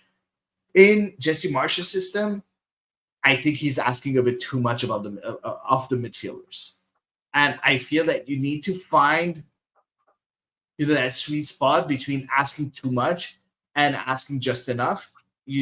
Or asking too little. You need to find that sweet spot, and right now I feel that we're looking into that to be able to find that sweet spot, and that's something that Canada and Jesse Marsh is going to have to resolve very soon before the next tournaments, because a lot of people are talking about the World Cup, but me, I'm aiming the Gold Cup 2025 because this should be our next target. I had Yes, one Eve. last thought, which I was of hoping you course. might want to use as a segue to our final topic of the evening. Yeah, go ahead. I liked the amount of Quebecois content that Jesse Marsh included in his starting 11s and with his substitutions. Yeah, that's a big contrast with our other national team. Do you like my segue? Sadly, like I that? loved your segue. Oh, good, love that. Thank you for preparing it for me. But yeah, let's move on to the women's national team. Eve, 100%. So you guys did talk about the roster that Beth Friesman chose. Some for perplexities. Exactly. So, and one of the things that you guys mentioned was the left back situation. Yeah. Sidney Collins being chosen over Gabriel Carl. That's been very, very good. And I want to hear you talk about that a bit more, Elias. And specifically when I show you this. Canada was playing a friendly game against Australia. The second goal, which was the winning goal, is a high press from Gabby Carl. That was a substitution that wins the ball around the box of Australia, gives it to Evelyn Vian, who was a substitution, who scores. When you look at that, how does it make you feel? Knowing that Gabrielle Carl will not be in the final and in the Olympics roster. It is quite bittersweet, obviously, because we know and have seen the kind of quality she brings. Because the thing is, I can't say Sidney Collins brings something better, right? I think that's the main argument right now is, obviously we as a podcast that focuses on Quebec soccer and Montreal soccer and everything like that, we see Gabriel Carl as, a local player, a local Quebecois player who is doing phenomenally well, and we want to see her in the national team. But ultimately, that won't make or break their tournament, I think. And at the end of the day, we know that Bev Priestman likes the players she's familiar with. She likes the players that she has a rapport with and that she knows are known quantities. And She has a rapport with Gabrielle Cow. She She's been does, but around. if she thinks that she has a better rapport with Collins over Cal, then it's the same reason that you see we still have Michelle Prince and Jordan Heidema in the mix instead of maybe looking at people like Olivia Smith or some other people in Europe that have been tearing it up. And it's at the end of the day, a national team coach who is not there day in, day out will have their favorites, will have their go-to players. And when there's a position as, I don't want to say wide open, but when there's a position as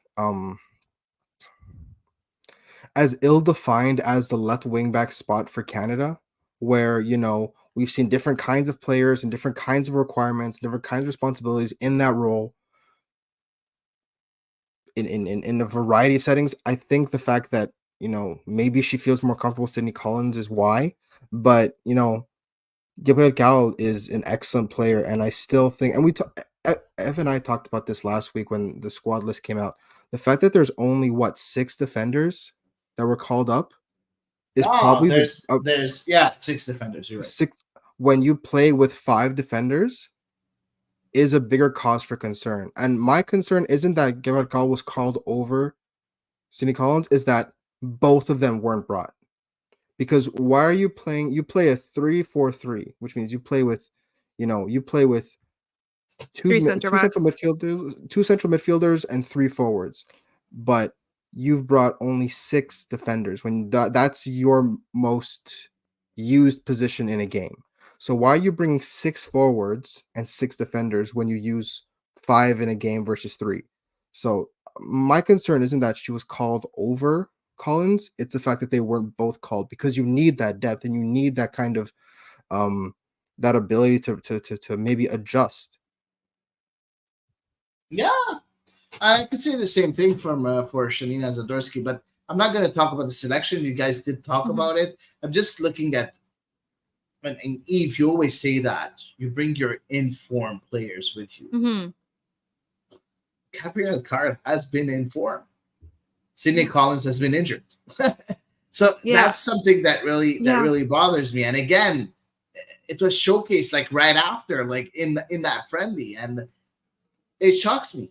It really shocks me. Now, she is an alternate, just like Shanina Zadorsky, also an alternate. Lisanne Prou is an alternate. Yeah. And Deanne Rose is an alternate. So Olivia Smith is not even an alternate. So no, I don't know. Now, talking about depth, you do have some depth, at wing back. Janine Becky can play at the wing back position, so that's a bit more depth. True.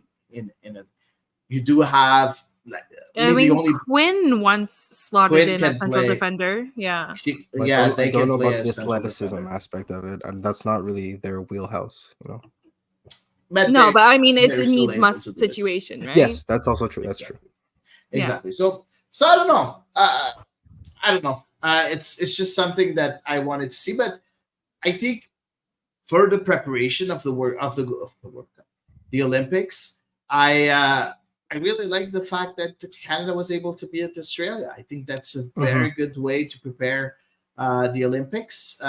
Eve, when you look at Canada preparing itself for the Olympics and with a win against Australia, they do have the second game tomorrow against Nigeria. Are you a bit more optimistic or not? I do appreciate the fact that they've got friendlies against 2 nations that have 2 very, very different playing styles. So I think that's important when you're playing at a tournament that's, more at a international level, like big I international, if you will, rather than like just a CONCACAF tournament or even CONCACAF CONMEBOL, as Canada has played recently. So I do quite like that. Obviously, of course, they also had their send-off matches here in Canada recently, it was a little while ago now. God, it was over a month. Which would also be helpful. So obviously, I think any minutes that the players can kind of get in their boots, if you will be helpful to help them enter that opening match against France in as close to form as possible, because of course there are quite a few European based players on this team who haven't played regular minutes in a couple of months now. So I absolutely think it's going to be beneficial, and I am glad that they were able to arrange them. Of course, for Nigeria, it's a little bit too bad that we're not going to kind of hear a lot about the match, because it is going to be a closed door match. But as long as everybody emerges healthy, I think that's what's needed. And as long as Bev Priestman, learns what she needs to learn about her team. No, exactly. Olympics coming your way very, very, very quickly. Canada playing against New Zealand on the 25th of July. On the 28th of July, Canada plays against France. And on the 31st, Canada plays against Colombia. So that's going to be very, very interesting. We'll still have one pod before we see the first game. So maybe we'll dive into it a bit more. The game against New Zealand. Mm-hmm. The game against France is going to be on the same day that we go live, so on the 28th. I think it's earlier in the day. It should be, because it's happening in France. Yeah. Yeah, I don't know if it's France time or what time I have here on. It says 3 p.m. here. Yeah, 3 p.m. That's what I've got. Great. We'll be good. We'll be good. We'll be good. So that's amazing. So we're going to be able to talk the week after about 2 games. So that's going to be fun. Mm-hmm. So I think that's going to wrap up our show today. It's been a while. I was a bit rusted at first, but I think we were able to pick it up a bit more later. Thanks a lot for being here with me, Eve and Elias. Of course, always. Always good. And thanks everybody for being here with us and listening to us. Sorry about all the technical difficulties on X or previously Twitter. Guys, as you know, I think I always tell you, our content is always going to be free. We're going to find a way to be on X again. But if you want to help us grow the product, please feel free to join our Patreon team and to become our Patreons and to help us invest into our product and grow it even more. That's it for tonight. See you next week for episode 187 of The Ball is Dropped.